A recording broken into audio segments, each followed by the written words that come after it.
네, 지난 주일에 이어서 봄 중에서 가장 따뜻한 봄 무엇이지요? 돌봄. 네, 봄 중에 가장 따뜻한 봄, 돌봄이란 주제 아래 더 말씀을 나눕니다. 혹시 지난 주에 말씀 제목을 혹시 기억하실까요? 내가 내 아우를 지키는 자니까. 예, 가인과 아벨 그리고 요셉의 이야기를 통하여서 서로가 돌봄을 주기도 하고 또 돌봄을 받기도 해야 함을 들었습니다. 어떻게 한 주간 동안 아우를 잘 지키셨습니까? 우리 옆에 계신 분에게 한번 여쭤보십시오. 아우님은 잘 계시지요? 라고 한번 물어보십시오. 서로 잘 돌보고 지키시는 한 주셨는지요? 우리 주변을 돌아보고 나아가서 하나님께서 창조하셨던 그 천지 만물, 자연 환경을 또 잘 지키고 돌보라는 그런 말씀의 사명 또한 받았으니 주님의 모습 닮은 자로서 주변을 잘 돌보고 지키면서 살아갈 수 있기를 간절히 소망합니다. 자, 오늘의 말씀은 이 돌봄의 여정 시리즈 이제 두 번째입니다. 두 번째로 히브리서의 말씀을 중심으로 나누겠습니다. 이 히브리서는 하나님의 백성들을 향한 신앙의 권면이 담겨 있습니다. 오늘 말씀은 그 믿음의 여정에 있는 그 하나님의 백성들을 향하여서 더더욱 간곡한 이 신앙의 권면을 하고 있습니다. 자, 19절에서 25절까지 총 7절에 해당하는 비교적 짧은 본문이지만 한 구절 한 구절이 단 하나도 놓칠 수 없을 뿐더러 또 빠질 수 없는 우리의 마음 가운데 깊이 새기면서 잘 살아간다면 신앙의 여정을 걸어가는 데에 더욱 견실히 세워갈 수 있을 것입니다. 이 말씀 이해에 도움이 되도록 오늘 죄송합니다. 오늘 본문의 말씀을 이 메시지 성경으로 한번 읽어보도록 하겠습니다. 앞에 화면을 보시면서 천천히 이제 의미를 뜻을 생각하면서 또 우리에게 어떠한 권면을 하고 있는지 마음 가운데 새기며 같이 읽으면 좋겠습니다. 천천히 우리 하나씩 읽어보도록 하겠습니다. 그러므로 친구 여러분, 이제 우리는 주저함 없이 곧바로 하나님께로 성소 안으로 나아갈 수 있습니다. 예수께서 자기를 희생에 흘리신 피로 그 길을 열어주셨고 하나님 앞에서 우리의 제사장이 되어주셨습니다. 하나님 앞으로 나아가는 통로인 휘장은 다름 아닌 그분의 몸입니다. 그러니 확고한 믿음과 우리가 하나님 앞에 온전히 드려질 만한 존재가 되었다는 확신을 가지고 하나님 앞에 나아가야 합니다. 우리를 앞으로 이끌어주는 약속을 굳게 잡으십시오. 그분은 언제나 자기 말을 지키시는 분이십니다. 창의적으로 사랑을 권하고 도움의 손길을 펼치십시오.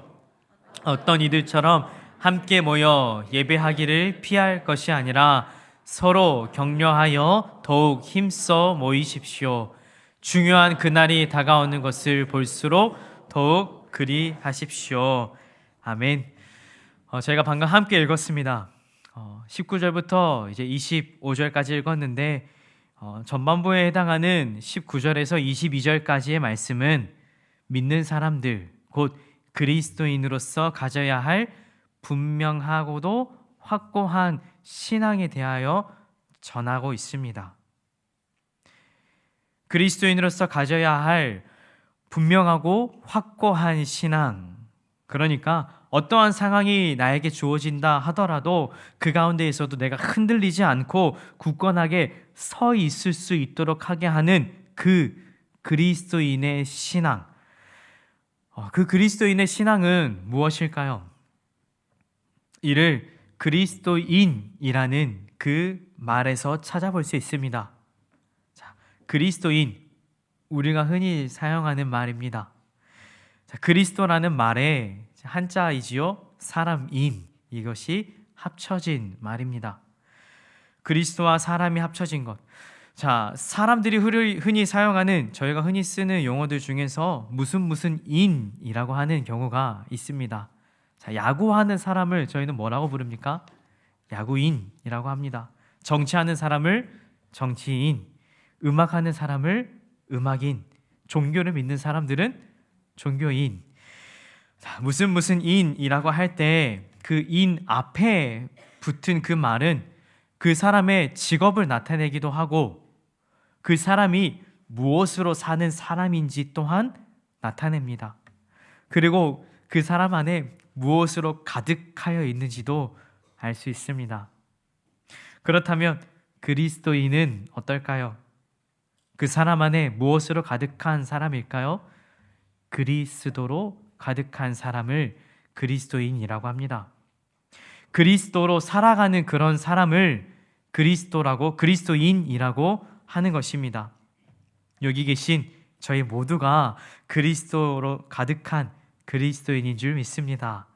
그것이 그리스도인이고 그리스도인에게 있어서 가장 중요한 그 신앙의 핵심이 바로 그 사람 안에 가득한 예수 그리스도가 되어야 한다는 것입니다. 그렇게 예수 그리스도라는 든든한 반석 위에 우리의 삶을 올려두지 않게 되면 어떻게 될까요?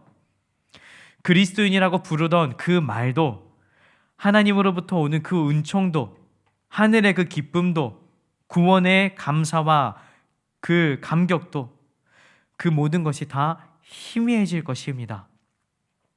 그렇게 되지 않도록 이 히브리서의 저자는 가장 중요하고도 기본이 되는 이 예수 그리스도, 그 주님으로 인하여서 얻는 그 구원의 기쁨이 얼마나 큰 것인지를 다시 한번 보여주고 있습니다. 예수 그리스도 이전까지만 하여도 죄로 인해서 그 하나님 나라로 향하는 문, 하나님 나라 가운데로 나아가는 그 문은 굳게 닫혀 있었습니다. 주저주저했습니다. 머뭇머뭇했습니다. 아니, 그 누구도 감히 그 문을 열 생각조차 하지 못하고 살았습니다. 그런데 아무도 엄두도 낼 수 없었던 그 문을 우리 예수님께서 십자가 피 흘리신 그 사랑으로 인하여서 담대하고도 자신 있게 또 용감하게 그 문 가운데로 나아갈 수 있도록 열어주셨습니다. 아버지 하나님께로 나아갈 수 있게 해주신 것, 이것이 바로 그리스도를 믿는 이의 특권이라고 알려주고 있습니다. 우리가 기억해야 될 것이 있습니다. 중요한 것, 저희가 그 문을 열 수 있을까요? 없을까요? 없습니다. 우리 주님께서 자신의 육신이 찢겨지기까지 참으시면서 닫혔던 문을 열어주셨던 것입니다. 성경은 이것을 상징적으로 기록하였습니다. 예수님께서 십자가에 달려 돌아가신 바로 그 순간 성소의 휘장이 어떻게 되었습니까? 찢어졌습니다. 아래에서 찢었다면 누가 사람이 찢었다라고도 할 수 있지만 위에서부터 아래로 찢겨졌습니다. 그리고 그 휘장은 사람의 손으로 찢을 수 없습니다. 성인 손바닥만한 그 두께의 천, 이걸 찢을 수 있겠습니까? 없습니다. 하나님께서 찢으신 것입니다. 우리 주님께서 위에서부터 아래로 찢어주심으로 인하여 하나님 계신 그 지성소로 우리가 막힘없이 담대하게 나아갈 수 있게 된 것입니다. 예수 그리스도께서 죽음이란 그 값을 우리를 대신하여 치르시고 그 문을 열어주신 것입니다. 이 문을 열어주셨다라는 것을 조금 더 실감나게 표현을 해드린다면 문을 열어 제치신 것입니다. 과감하게. 이 말이 맞습니다.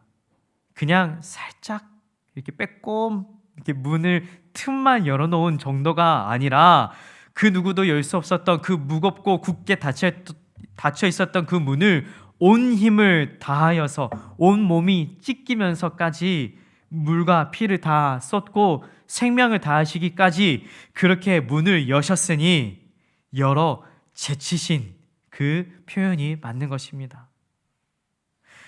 그래서 이 히브리서의 기자는 그리스도인, 예수 그리스도로 가득한 사람, 예수님을 믿고 따르는 예수님으로 가득 찬 사람, 그런 그리스도인, 그분이 우리를 위하여서 영원한 생명의 문을 활짝 열어 제쳐 놓으셨으니까 이제 그리스도로 가득한 그 그리스도인은 믿음의 길을 당당하게 걸어가야 함을 기록한 것입니다.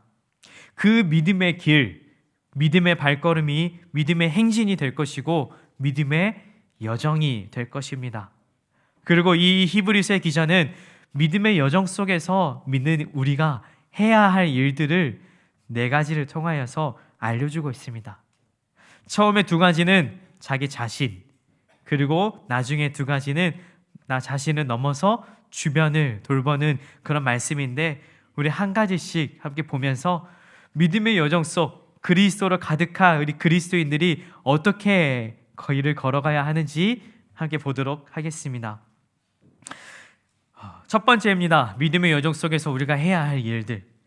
자, 첫 번째는 이것입니다. 악한 양심으로부터 벗어나는 것입니다. 악한 양심으로부터 벗어나라. 어떻게 하면 악한 양심으로부터 벗어날 수 있을까요? 자, 한 가지 우리가 머리 가운데 상상을 해보면 좋겠습니다. 칠흑같이 어두운 방을 한번 떠올려 보겠습니다. 혹시 그러한 방 가운데 들어가 보신 적 있으십니까? 눈을 떠도 눈을 감아도 똑같이 아무것도 보이지 않는 그 정도의 어두운 방. 제가 한번 들어가 본 적이 있습니다. 예전에 관 체험을 한번 한 적이 있거든요. 정말 아무것도 보이지 않았습니다. 눈을 떠도 보이지 않는다라는 그 공포감이 엄청 크게 다가왔었습니다. 그렇게 어두움 가운데 있을 때에 만약에 아주 희미하지만 작은 불빛 하나가 있다고 한번 생각해 보십시오. 그렇게 되면 어두움이 조금씩 물러감을 우리가 알 수 있습니다. 그리스도인은 그리스도로 가득한 사람이라 하였습니다. 그리스도로 살아가는 사람이라 하였습니다. 우리 주님께서 빛이십니다. 빛 대신 주님이 우리 안에 가득하게 되면 우리의 안과 밖이 빛으로 가득 차게 되며 모든 어두움들이 물러나게 될 것입니다.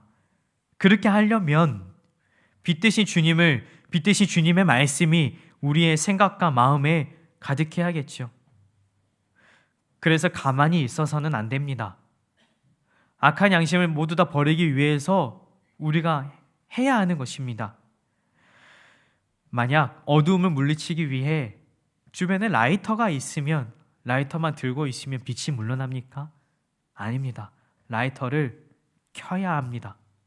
성냥이 주변에 있다면 성냥만 들고 있으면 불이 납니까? 아닙니다. 성냥을 들고 불을 켜는 그런 노력 또한 필요합니다. 악한 양심을 걷어내기 위해서 주님의 선한 말씀으로 채우시길 바랍니다. 그럴 때 우리의 삶에 악한 양심이 사라지게 되고 선한 양심으로 밝게 비추이게 되는 것입니다. 말씀을 의지하여서 악한 양심을 버리고 선한 양심, 주님으로 채우시길 바랍니다. 너무나도 당연한 말씀이지요. 하지만 이 당연한 말씀을 삶 가운데 정말로 차곡차곡 채워가 보십시오. 어두움이 사라짐을 느끼게 되시고 알게 되실 것입니다. 2번째입니다. 믿음의 여정 속에서 우리가 해야 할 일, 그리스도인으로서 믿음의 여정 걸어갈 때에 우리가 해야 할 2번째, 더러워진 몸을 씻음같이 우리의 마음은 참되고 믿음은 온전하고 새롭게 하여 하나님을 향해 나아가는 것입니다. 누구를 향해 나아가는 것입니까? 하나님을 향해 나아가는 것입니다. 그런데 그냥 나아가는 것이 아니라 더러워진 몸을 씻는 것처럼 목욕하고 세수하고 양치질하고 씻는 것처럼 우리 마음이 참되고 우리 믿음이 온전하게 새롭게 하는 그것을 가지고 나아가는 것입니다. 이를 거룩한 여정, 또 정결함의 여정이라고도 할 수 있습니다. 혹시 존 버년이라고 한 사람이 쓴 철로 역정이라는 책을 아실까요? 너무 유명한 책이죠. 한 순례자가 천국, 하나님 나라로 가는 길 가운데 일어나는 다양한 일들을 그려낸 책입니다.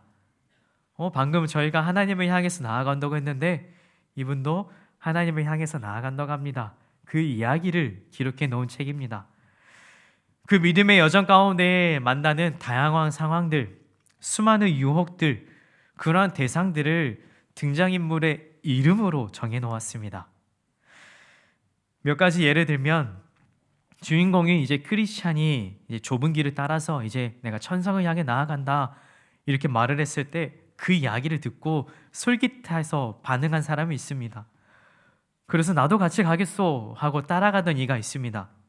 그런데 절망의 수렁에 빠지자 그 따라 나선 사람이 이렇게 말합니다. 이게 너가 말하던 그 하늘나라냐고. 그러면서 동행하기를 포기하고 처음 출발했던 그 도시로 돌아갔습니다. 그 도시의 이름은 멸망의 도시입니다. 그리고 이 사람의 이름은 변덕쟁이입니다. 또 게으름을 피우면서 그 발목을 붙잡고 있었던 사람, 게으름. 의심의 성에 살고 있었던 커다란 거인이 있었는데 이 거인의 이름은 절망입니다. 거인의 아내의 이름은 의심입니다. 하나님을 향해 나아가는 그 믿음의 여정 가운데에 절망이란 것이 커다란 거인처럼 느껴집니다. 의심이란 것이 우리 삶 가운데 커다란 거인처럼 느껴집니다. 절대로 이길 수 없을 것만 같은 그런 존재로 느껴집니다. 이 외에도 천국으로 가는 길 가운데 만나는 수많은 사람들이 있습니다. 좋은 사람도 있고 또 나쁜 사람도 있고. 철로 역정 속에서만 이러한 일들이 일어나고 있을까요? 오늘 우리의 삶에는 변덕이 없을까요? 절망이 없을까요? 의심이 없을까요? 그렇지 않습니다. 지금 저희가 살아가고 있는 이 시대, 이 시간, 우리의 삶에는 똑같이 절망과 의심과 변덕과 게으름과 거짓과 음란과 수많은 죄악들이 우리 가운데에 있습니다. 잠깐 이 땅에서 나그네 길로 걸어가는 이 믿음의 여정입니다. 좋은 날도 있을 것입니다. 하지만 때로는 이와 같은 것들과 싸워야 할 때도 있습니다. 지켜야 할 때가 있는 것입니다. 넘어서야 할 때도 있는 것입니다. 그런데 그럼에도 불구하고 우리가 포기하지 않고 걸어가야 하는 그 이유가 어디에 있습니까? 이 믿음의 여정의 그 궁극적인 끝이 바로 누구이십니까? 하나님이기 때문입니다. 하나님을 향해서 우리가 걸어가기 때문에 이 찾아오는 많은 시련과 어려움들을 우리가 이겨야 하는 것이고 그 이겨낼 힘이 어디에서 오는가? 온전한 믿음으로부터 온다는 것입니다. 꽃길만 걸을 수는 없습니다. 따뜻한 봄날씨만 있을 수도 없습니다. 때론 비도 오고 눈도 오고 세찬 바람도 불 것입니다.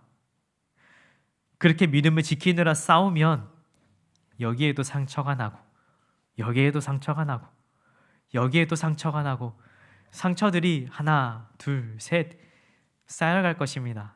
그런데 멋진 싸움을 싸우면서 생긴 그런 상처를 우리는 어떤 상처라고 부르죠? 영광의 상처라고 합니다. 믿음의 여정을 걸어가는 그 난 상처들 믿음의 영광의 상처가 될 줄 믿습니다. 깨끗한 순전한 몸으로 가면 좋겠지만 그럴 수 없습니다. 이겨야 될 때도 있고 맞서 싸워야 될 때도 있는 것입니다. 하지만 포기하지 않고 이 길, 믿음의 여정을 끝까지 완주하시기를 바랍니다. 이렇게 두 가지, 악한 양심을 버리는 것, 그리고 온전한 믿음을 가지고 하나님을 향해 나아가는 것, 이 두 가지, 나 자신을 돌보는 영역입니다. 그리고 앞서 말씀드렸던 것처럼 이제 남은 두 가지는 나 자신을 넘어서 우리 주변을 돌보는 것입니다. 세 번째입니다. 믿음의 여정 속에서 우리가 해야 할 것, 서로 함께 돌아보며 사랑으로 감싸고 선행으로 격려하는 것입니다. 오늘 말씀의 제목이기도 합니다. 서로 돌아보아. 나 혼자가 아니라 서로 함께입니다. 이런 말씀 아시지요? 빨리 가려면 어떻게 가고요? 혼자 가고, 멀리 가라면 함께 가라, 같이 가라. 자, 이 말씀을 기준 삼아서 제가 한번 질문을 드리겠습니다. 하나님을 향해 가는 길, 그 믿음의 여정은 빨리 가야 하는 길입니까? 아니면 멀리, 끝까지, 반드시 꼭 가야 할 길입니까? 갑자기 뭐가 많아졌죠? 아까 짧았는데 멀리, 끝까지, 반드시, 꼭. 저도 헷갈려서 썩어 보고 읽었습니다. 근데 잘 한번 생각해 보시기 바랍니다. 빨리 가야 할 길이 아닙니다. 그렇기에 히브리서 저자는 강조해서 권면하고 있는 것입니다. 서로 함께 돌아보면서 가십시오. 사랑으로 감싸고 선행으로 격려하면서 이 길을 가십시오. 그 길은 그렇게 가려면 빨리 갈 수 없을 것입니다. 신앙생활은 혼자 가는 것이 아닙니다. 믿음의 길은 혼자 걸어가는 것도 아닙니다. 단거리가 아니라 장거리입니다. 중간에 포기할 수 없습니다. 꼭 완주해야 하는 그런 길입니다. 그러니 믿음의 여정 속에서 우리가 해야 하는 것은 함께 가는 것이고 서로를 돌아보는 것입니다. 이것이 바로 세 번째, 우리가 믿음의 여정 속 해야 할 일입니다. 서로 돌아보는 것. 이제 네 번째 권면을 히브리서의 저자가 하고 있습니다. 그런데 이 네 번째도 세 번째와 결이 같습니다. 바로 모이기를 힘쓰라입니다. 모이기를 힘쓰는 것.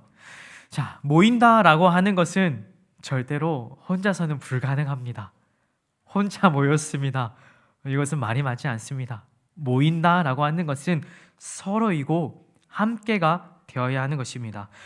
모이기를 힘쓰는 것, 이것이 그리스도의 공동체, 믿음의 여정에서 우리가 해야 할 일들인 것입니다. 서로 함께 모이기를 힘쓰십시오. 마침 오늘 선교회 모임이 있습니다. 각 선교회 가운데 가셔서 또 아름다운 모임 주님 안에서 잘 이루어 가시기를 소망합니다. 우리 사랑하는 광주다일교회 교우 여러분, 지난주 말씀을 통해서 바라본 돌봄이라는 것은 나의 곁에 있는 주변을 지키는 그런 돌봄이었습니다. 그렇다면 오늘 말씀을 통해 바라본 이 돌봄은 서로의 신앙을 돌보는 것입니다. 서로의 신앙. 이 신앙의 여정은 지치기 쉽고 또 나태해지기 쉽습니다. 그 이유가 100m처럼 달리는 선수처럼 초단위로 끝나버리는 그런 짧은 시간이 아니기 때문에 그렇습니다. 그래서 나태해지기 쉽습니다. 매번 일상이 반복되는 그 시간 속에 있기 때문입니다.